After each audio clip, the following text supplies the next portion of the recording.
I think what was most important was the acknowledgement that we can't do this alone. I like to say that pride is good up to a point, but when it becomes a barrier, it's not so good. You know, if you think you are so important, or worse, if you think you are so smart that you can't learn anything more, if you think you know everything, those are very, to my mind, dangerous positions, because you have then just shut off the potential to grow and to learn and to understand and to create new opportunities. All of that, I think it was that recognition that makes this successful. And to me, I think you can be proud and I think you can be humble at the same time. Hey, SpaceWatchers, this is Space Café Radio, your channel about trends, awesome events and interesting people in the space sector. When I visited my first GEOINT symposium in Orlando earlier this year, I had the opportunity to talk with Robert Cardillo, the chair of the USGIF Board of Directors, and we discussed the history, impact, and future of the Geospatial Intelligence GEOINT community. Robert reflects on the founding of the NGA, the National Geospatial Intelligence Agency, the evolution from a secretive government entity to a more open and inclusive community, and the many applications of GEOINT beyond national security. He emphasized the importance of partnerships, the role of education in this growing field, and the advances in technology like artificial intelligence are shaping GEOINT's future. This Space Café Radio is co-produced and supported by USGIF. I'm Thorsten Kriening, publisher at SpaceWatch.Global. Lean back and enjoy this episode. Hey SpaceWatchers, I have the pleasure to sit together with the chair of the USGIF Board of Directors, Robert Cardillo. Robert, good morning, and how are you doing today? Good morning. It's a wonderful day. As every day in Florida, obviously. Let's start here. USGIF celebrates its 20th anniversary. What is the most significant ways the foundation has impacted the entire GEOINT community in the past 2 decades? I was present at the creation of the idea to form this group, and it was founded upon our understanding that as a government entity that performed this service, we didn't have the right conversation with industry. We didn't have the right forum with academia, and we needed to invent it. And I need to give credit to a conversation that already existed. It was called Space Symposium. It is still an annual event. I think they celebrated their 39th anniversary this year, yes. So they led the way in many respects. And having experienced that conversation, I said, we need to do something like that, but for our profession. And so it was that acknowledgement that began this path to where we are today, 20 years later. What are your predictions about the next 20 years? Oh my, before I go forward 20 years, I think it will be necessary for me to go back 40 years when I joined. In 1983, 84, when I was a very new member of this community, the community that I joined was in the dark. And I don't mean that in a light sense, but it was inside the government. It was deep inside. Everything we did had to say the 2 words on top of our paper, top secret, and the bottom of the paper would say top secret. And if I gave you an image, it would say top secret. And if you gave me a question, you would have to put top secret. But that was the time, because we, in the early 1980s in the United States, were facing competition with the Soviet Union that included space. And it included competing technologies to have a better understanding of what they were doing. I described that world just to help our listeners understand how different today is than 40 years ago. Because while there are still pieces of paper that say top secret on them, and there are still classified capabilities, this conference is a perfect example of how open and inclusive the profession now is versus when I joined. So that's the background to my answer to your question about where will we be in 20 years. I hope we will be more inclusive. I hope we will be more transparent. And by that, I think what we do and have done for national security purposes predominantly has myriad applications for the betterment of sustainability, environment, land management, forest management, agricultural yields, And you don't see a lot of that today at this conference. And this conference will always be, at its core, centered around the conversation of national security. But I would hope that if somebody were to come to GEOINT 2044, they could as easily be someone responsible for the stewardship of a river delta or a fishery or a protected forest. It's my hope, and I'm optimistic. I think we can get there. It's interesting that you say that, because the term GEOINT, for most of us that are not from the field, not from inside, implies the national security aspect. What I learned here over the last days is exactly what you said. It's applicable for each and every sector in the good way, in the humanitarian way, in the economical way, in the urban planning, you name it. I was impressed to see that NGA talking about the Arctic, talking heavily about climate change and the impact of climate change. Sure, there is a national security component in that, and we might ignore it or not, but it is there. I find it fascinating to say we want to go outside our own bubble, if you want to use this term. And or welcome them in. And you're right, probably bubble isn't correct. By the way, you didn't ask, but I agree with you about the term, geospatial intelligence. It's a little daunting. It's a little intimidating. That sounds highly sensitive, and it can be. That sounds like the dark room where someone is steering on a picture. You're right. Yeah? Let's move on to today. This year's GEOINT theme is essential in all dimensions and domains. Why is it important to recognize, and can you explore the multi-domain nature of the tradecraft here? What we were trying to expand and to focus on is the domain of space, which might sound odd to your listeners because, well, your satellites have always been in space. You have always had space operations and rockets and et cetera. But we predominantly used space then to look back, to sense our planet, to inform better decisions, to create improved outcomes, whether those are security or sustainability. And for better or for worse, space also now is competitive. I mentioned earlier it was competitive in the 1980s. It was competitive in the 1950s. Soviets won the space race when they put up the first satellite, right? And that caused quite a concern in our world. But because it is now also competitive, and by the way, when I say competitive, I'm mostly in a national security sense, but not only. People are now debating about the use of minerals from the moon. How will that be managed? Who owns such things? Who is responsible? So I think there's a growing economic angle to the security angle.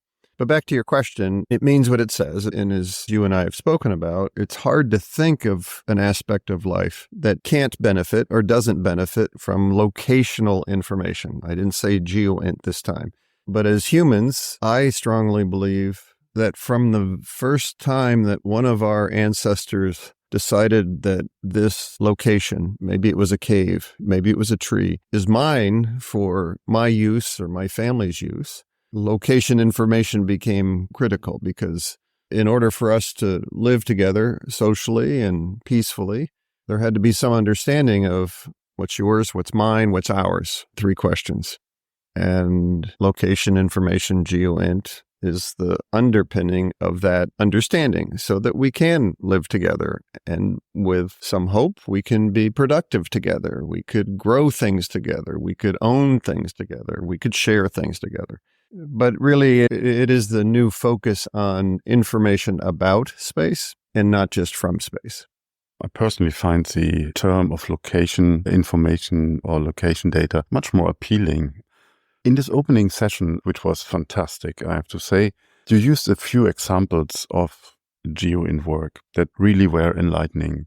So would you mind to try to explain to our audio listeners here 1 or 2 of those examples? I found the Djibouti example striking, and then the China-Taiwan example that was even more striking. It was frightening.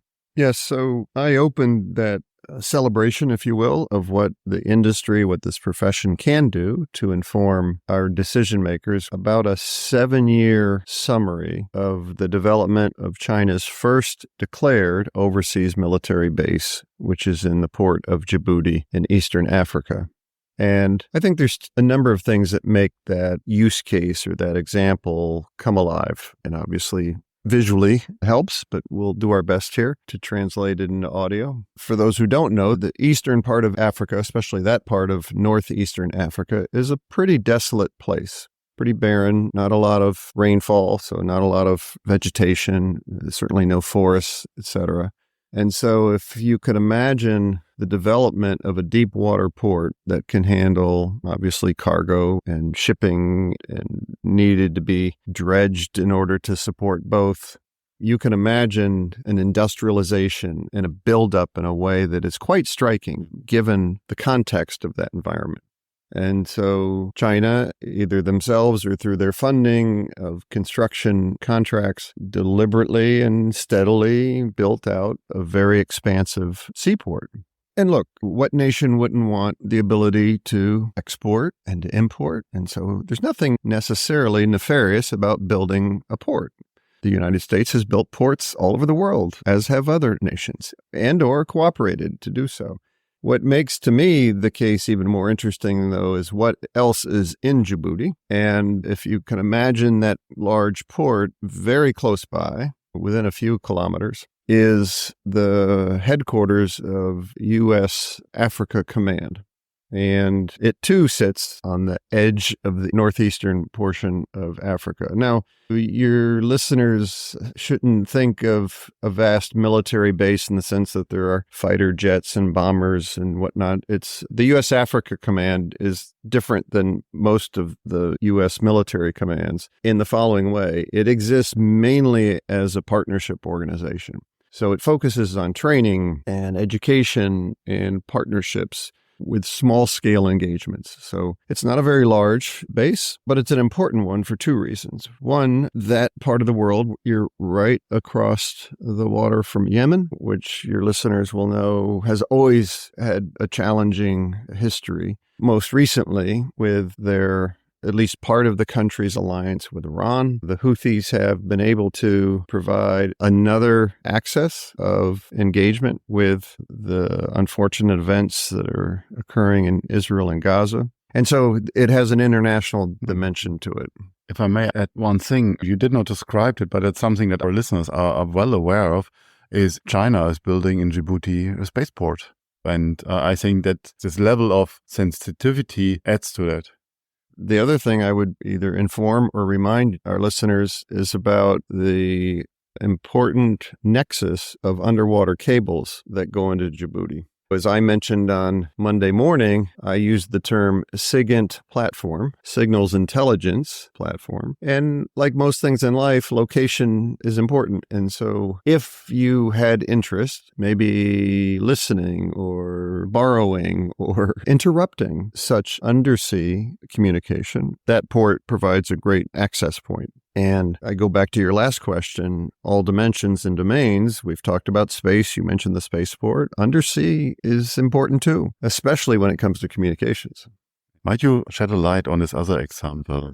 Yes, we shared an image in the Mongolian desert, which again, you can imagine that it looks like what it sounds like, a desert. Barren. And in the desert, the Chinese had built what appeared to be a mock-up or a simulation of some urban location. You can imagine some streets and some buildings in a pattern, as you would if you were an urban or city planner. And in and of itself, it looks rather innocuous. Okay, they're doing some rehearsals or perhaps they're doing some testing until you take a look at the presidential compound in Taipei. And so we superimposed what the actual location in Taipei is on top of those rather innocuous-looking buildings and roads in the Mongolian desert, and there was a match. So it gives you one pause. Now, no one should be surprised that China has great interest in Taiwan. They tell us all the time about its import to them and their view of who is in charge and in control of Taiwan. But to go to that extent, I think it brings alive the risk, the threat, because you don't go to that kind of trouble unless you are really serious about potentially operating in that environment. So to me, it was a stark reminder of how daunting that threat is.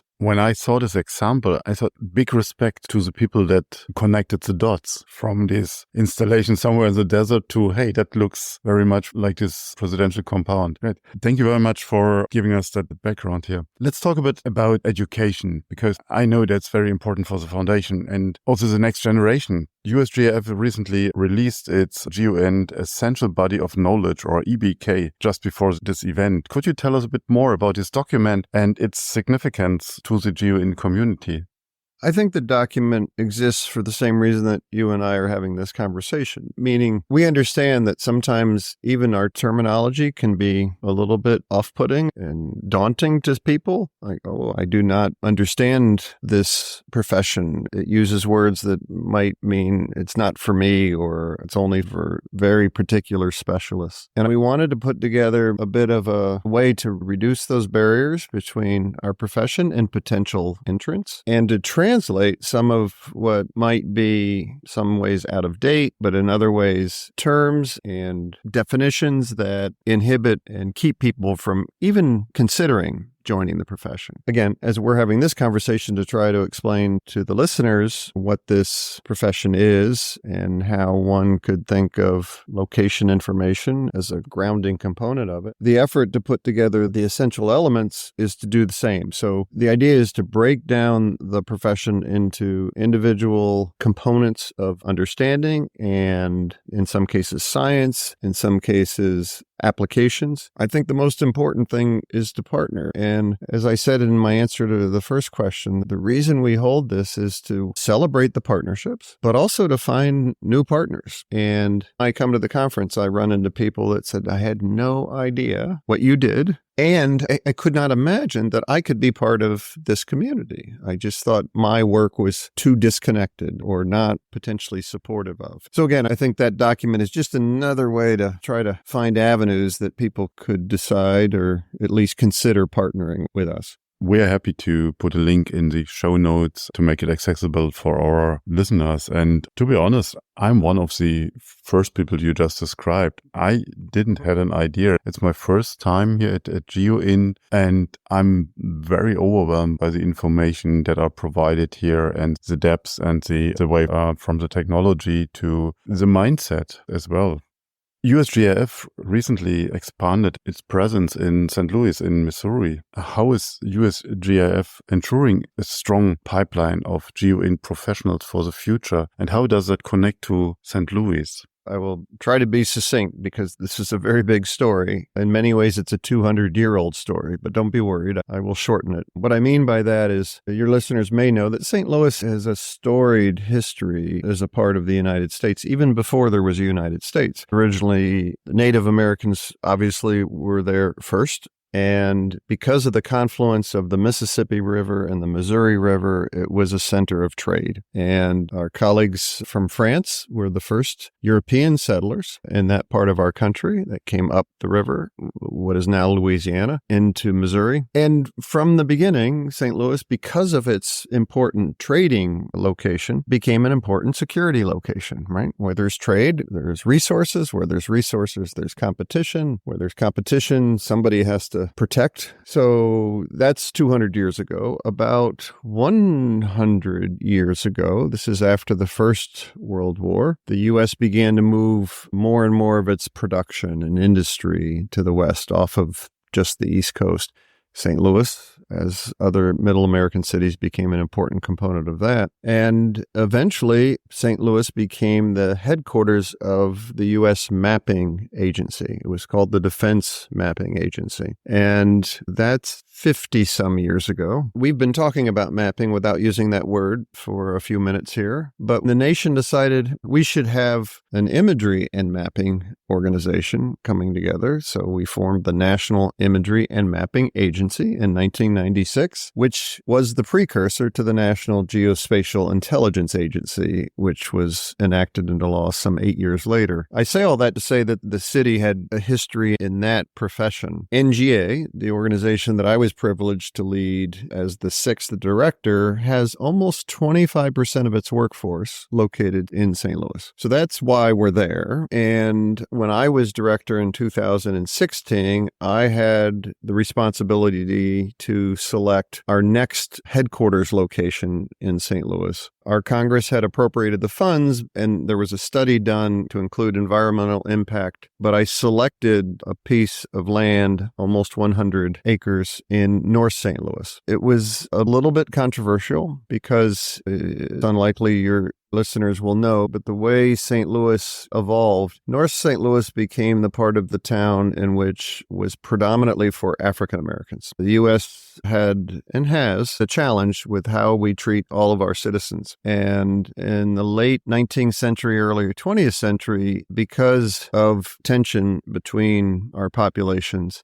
there were underinvestments in parts of town, and there were overinvestments. North St. Louis was one of the areas that was underinvested in. So if you go visit, you will see empty lots, abandoned houses. Part of that is because of what I just described, but part of it also is St. Louis has gone through a depopulation over the last 50 years. So the city is quite large because it can support 2 million people, as it once did when it hosted the World's Fair in 1904. It was the second largest city in the United States at the time. And now I think 350,000.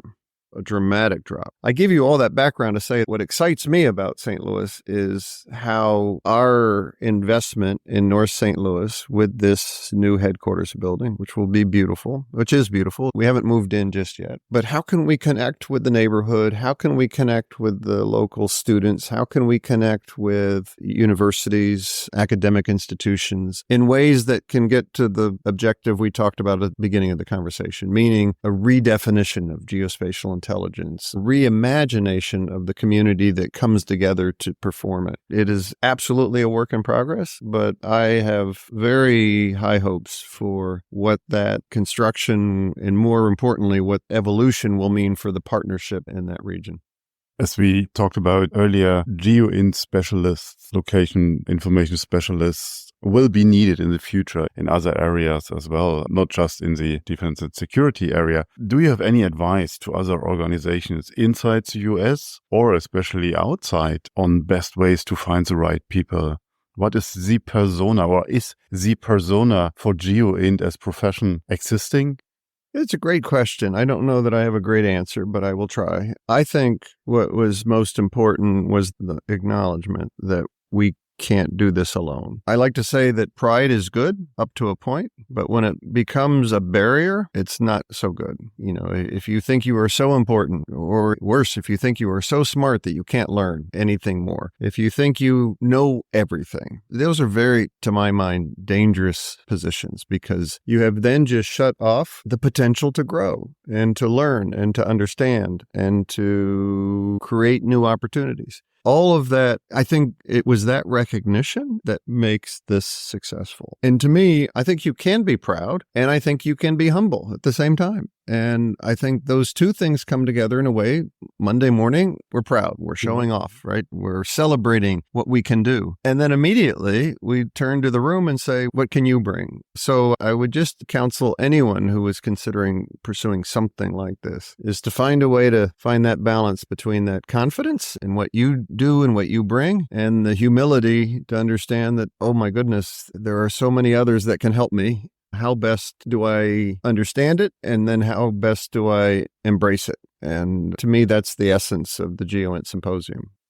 Great. And you did very well with your answer. You talked about your previous engagement being the director of the NGA. When you transitioned out of the government services, what drew you to dedicate your time to the USGIF Board of Directors? It's in my blood, partially. Now, I retired in 2019. I didn't join USGIF for a couple of years, mainly because I think I needed a little break. I had done 37 years straight, and I think USGIF probably needed a break. I was a plank holder, meaning I was there at the beginning. And I think the break was good for me. And so when I came back, if you will, and came into the chair seat, now we haven't said the word pandemic yet in the entire podcast, but obviously that was all happening too. And everything changed around that. we tend to forget. Yes, we do. But it was, as in many parts of the globe, it was traumatic for this organization because if this symposium doesn't have it, the nonprofit doesn't exist because this is the way the revenue is generated to sustain the rest of the year's operations. So the foundation was in a crisis. And so that too motivated me.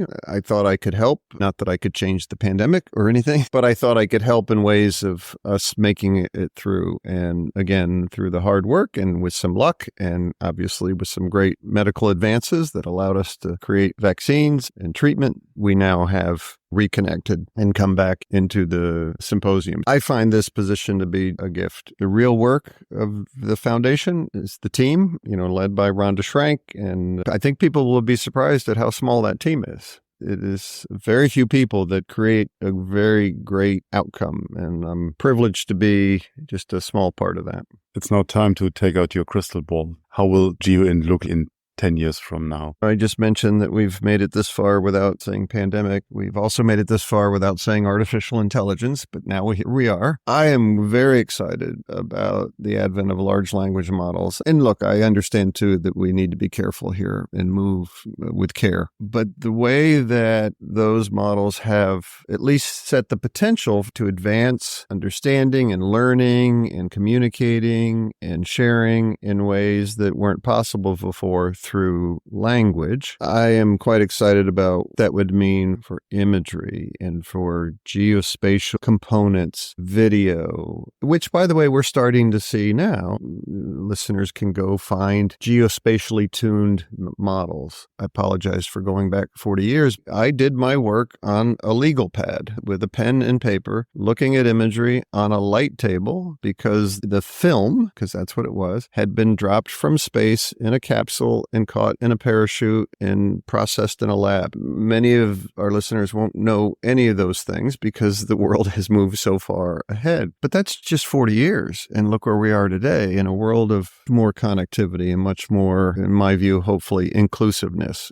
Ultimately, I would like it to be more fair. And GEOINT in 10 or 20 years, I think is going to be even more fluid. I don't know if you visited some of the booths on the floor with the artificial reality and virtual reality. It's becoming more and more commonplace. And so I just think that will expand the application space. Again, my old world was hard copy, right? If I wanted to share something with you, I had to get it on a piece of paper and I hand it to you. Today, most of us experience our life through our smartphones or our tablets. And I think tomorrow, we will be doing even more immersively. And by the way, I'm sure some of your listeners are going, no, I have enough now. I don't need more. So I think you can make choices going forward. But what excites me is in 10 years, what I know is the potential for this location, service, and information. I think it'll just be exponentially more accessible. And I hope the reverse is true. I hope we are more accessible to more people. Meaning, I used to say as director, as much as I focused on hiring STEM, science, technical, engineering, and math, I also said I need poets because it takes both halves of our brains to move forward. And so I would encourage the listeners to think about how you could connect to this profession. And again, I guess I go back to my heart. How can we be more inclusive? And then how can we be more responsive to broader needs? And again, I think the technology is going to enable us to be that inclusive, responsive profession. I would like to invite you to have another conversation about AI, because that is something what hit me on the show floor here. There was not a single booth that didn't have a connection to AI. And even on a level that it was hard for me to understand what they actually do with AI for models, for training and application, or train the data in whatever direction it went. So it would be fantastic to hear your view on that matter that in the upcoming future. I'd be happy to. Robert, thank you very much for your time. I know you have, even on the last day, a very busy schedule. So I'm very grateful to have the opportunity to talk with you, and all the best for USGIF and for you. Thank you. Back at you. I enjoyed our conversation. I love the profession. It's been a gift for me. I like to share some understanding so that listeners could maybe better appreciate what's possible here. And maybe if we find one or two new partners, then we are all better for it. So it's been a pleasure. Thank you very much. If you have further questions, reach out to us at radio@SpaceWatch.Global. If you like these or other episodes of Space Café Radio, leave us a rating on your preferred podcast platform. It is the currency of today. And if you want to stay on the pulse of the space industry, please visit our website at www.SpaceWatch.Global and subscribe to our newsletters. And of course, don't forget to become a Space Watcher. I'm Thorsten Kriening, publisher at SpaceWatch.Global, your independent perspective on space.